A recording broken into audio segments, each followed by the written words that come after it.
रामपुर गांव में गोलू नाम का एक लड़का अपने माता पिता के साथ एक छोटे से घर में रहता था। गोलू एक सीधा साधा और बहुत ही गरीब लड़का था। घर की सारी जिम्मेदारी गोलू के कंधों पर ही थी। गोलू अपना घर चलाने के लिए अपने घर के बाहर ही एक पेड़ के नीचे चाय का एक छोटा सा स्टॉल लगाता था। गोलू का घर गांव को शहर से जोड़ने वाले एक हाईवे के बगल में ही था। गोलू जिस गांव में रहता था उस गांव के आसपास और भी बहुत सारे गांव थे, इसलिए उन गांवों के लोग काम के लिए हर रोज शहर से गांव, गांव से शहर आना जाना करते थे। और उनमें गोलू की चाय बहुत ही फेमस थी, क्योंकि गोलू अपनी चाय में पानी का इस्तेमाल नहीं करता था। वो चाय में सिर्फ शुद्ध दूध और अपने हाथों से बने मसाले का ही इस्तेमाल करता था। इसलिए गोलू की चाय बहुत ही स्वादिष्ट और गाढ़ी बनती थी, और लोग काम पर जाते समय और आते समय गोलू की चाय जरूर पीते। गोलू ने अपने स्टॉल के आसपास बहुत ही सारे छोटे छोटे पौधे भी लगाए थे, जिससे वहाँ का परिसर सुकून और शांति का अनुभव देता था, जिससे लोग वहाँ ज़्यादा देर तक बैठना पसंद भी करते थे। गोलू सुबह जल्दी उठकर स्टॉल लगाता और रात के 7-8 बजे तक वो स्टॉल बंद कर देता और घर जाकर आराम करता। स्टॉल की कमाई से गोलू का घर आसानी से चल जाता था और उसके हाथों में थोड़े पैसे भी बच जाते थे। गोलू के माता पिता गोलू की कमाई और काम से बहुत ही खुश और संतुष्ट थे। गोलू के स्टॉल पर लोगों की भीड़ हमेशा लगी रहती थी। सुबह और शाम के समय तो स्टॉल पर कुछ ज़्यादा ही भीड़ रहती थी, और दोपहर के समय वो पेड़ के नीचे छांव में आराम करता, क्योंकि दोपहर के समय चाय पीने के लिए ज़्यादा लोग नहीं आते थे। सब कुछ अच्छा चल रहा था, और एक दिन शाम को जब गोलू अपना स्टॉल बंद ही करने वाला होता है, तब एक कार गोलू के स्टॉल के पास आकर रुकती है, और कार में से एक आदमी बाहर निकलता है और गोलू से बोलता है, अरे भाई ज़रा 7 गिलास चाय बनाना। कार में उस आदमी का सारा परिवार बैठा हुआ था। जी सर, अभी बनाता हूँ। गोलू दूध की केटली खोलकर देखता है और मन ही मन बोलता है, अरे दूध तो कम बचा है, ये 7 लोगों की चाय के लिए कम पड़ जाएगा। गोलू उस आदमी से बोलता है, अरे साहब दूध थोड़ा ही बचा है, ये 7 लोगों के लिए नहीं पूरेगा। क्या बात कर रहे हो यार, कुछ भी कर भाई, लेकिन हमें चाय पिला दे। कब से सबको चाय की लत लगी है।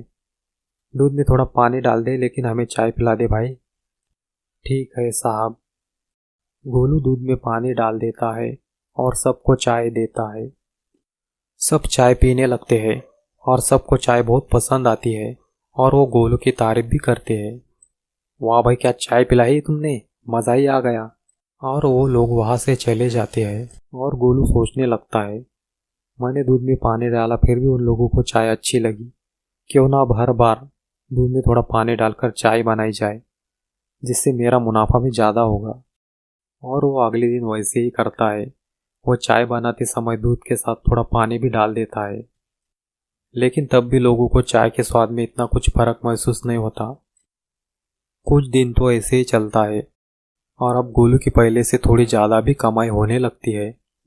गोलू ये देखकर बहुत खुश हो जाता है, और उसके मन में और ज़्यादा लालच आ जाता है, और वो सोचने लगता है, क्यों ना चाय में दूध की मात्रा और थोड़ी कम करके पानी की मात्रा बढ़ाई जाए। चाय के मसाले में भी बहुत ज़्यादा खर्चा हो जाता है। मैं मसाला बनाना भी बंद कर देता हूँ, जिससे मेरा मुनाफा और ज़्यादा हो जाएगा। गोलू के माता पिता गोलू को समझाते हैं कि इतना लालच ठीक नहीं है, लेकिन वो हर बार अपने माता पिता को चुप करा देता है। गोलू हर रोज़ चाय बनाने के लिए दूध से ज़्यादा पानी का इस्तेमाल करने लगता है, और चाय में मसाला डालना भी बंद कर देता है, और धीरे धीरे लोगों को चाय के स्वाद में फर्क महसूस होने लगता है, और लोग गोलू से बोलने लगते हैं कि चाय में अब पहले जैसा मज़ा नहीं रहा। लेकिन तब भी गोलू उनकी बातों को नज़रअंदाज कर देता है, और मन ही मन बोलता है कि एक बार आदत हो जाने दो लोगों को पानी वाली चाय की। एक बार लोगों को आदत हो गई ना, फिर नहीं बोलेंगे कुछ। कुछ दिन तो ऐसे ही चलता है, और धीरे धीरे गोलू के ग्राहक कम होने लगते हैं, और एक दिन गोलू को अपना घर चलाना बहुत ही मुश्किल हो जाता है। बोला था ना बेटे, इतना लालच ठीक नहीं, अभी भी वक्त है बेटे, सुधर जाओ। हाँ पिताजी, मैंने लालच में आकर बहुत बड़ी गलती कर दी है। मैं कल फिर से शुद्ध दूध और अपने हाथों से बने मसालों की चाय अपने ग्राहकों को पिलाऊंगा। गोलू अगले दिन वापस शुद्ध दूध और अपने हाथों से बने मसाले की चाय अपने ग्राहकों को पिलाने के विचार से चाय का स्टॉल लगाता है। लेकिन कोई ग्राहक अब गोलू के स्टॉल से चाय पीने के लिए नहीं आता है। गोलू बहुत परेशान हो जाता है और मुंह लटकाते हुए वापस घर आ जाता है और अपने पिताजी से बोलता है कि लालच में आकर मैंने बहुत बड़ी गलती कर दी है पिताजी। अच्छी तो चल रही थी ना अपनी जिंदगी, अब तो घर का राशन भी खत्म हो रहा है, कहाँ से लाएंगे राशन के लिए पैसे। बेटे अब एक ही रास्ता है तुम्हारे पास, तुम शहर जाकर कोई काम धंधा ढूंढ लो, वैसे अब कर भी क्या सकते हैं। गोलू को अपना घर चलाने के लिए मजबूरन शहर की एक फैक्ट्री में काम करना पड़ता है। अब गोलू सुबह 8 बजे अपना टिफिन लेकर रोज काम पर निकल जाता और रात के 10 बजे तक वापस थका हारा घर आ जाता। गोलू के पिताजी को गोलू की ये हालत देखी नहीं जाती और वो मन ही मन बोलते हैं क्यों ना चाय का स्टॉल फिर से शुरू किया जाए। लेकिन क्या इस उम्र में मुझसे ये हो पाएगा? देखते ही जितना हो पाएगा उतना करूँगा।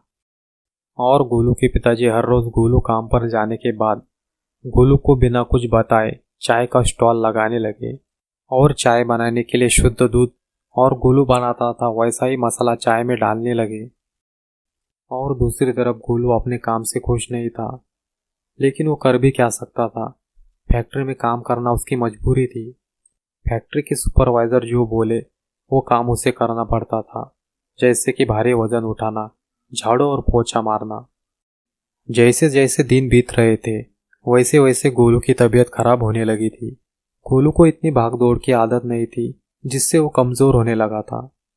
और एक दिन गोलू बीमार पड़ जाता है। कुछ दिन बीत जाने के बाद गोलू फिर से स्वस्थ हो जाता है और उसे खबर मिलती है कि उसे फैक्ट्री से निकाल दिया गया है। गोलू परेशान हो जाता है और अपने पिताजी से बोलता है कि अब फिर से शहर में काम ढूंढने जाना पड़ेगा। काम ढूंढने की क्या जरूरत, मुझे लगता है कि क्यों ना एक बार फिर से चाय का स्टॉल शुरू किया जाए। नहीं, अब स्टॉल नहीं चलेगा। तुम फिक्र मत करो बेटे, मैंने सब ठीक कर दिया है। जब तुम काम पर जाते थे ना, तब मैं चाय का स्टॉल लगाता था और पूरी ईमानदारी से शुद्ध दूध और तुम चाय में डालते थे वैसे ही मसाले का इस्तेमाल चाय बनाने के लिए करता था।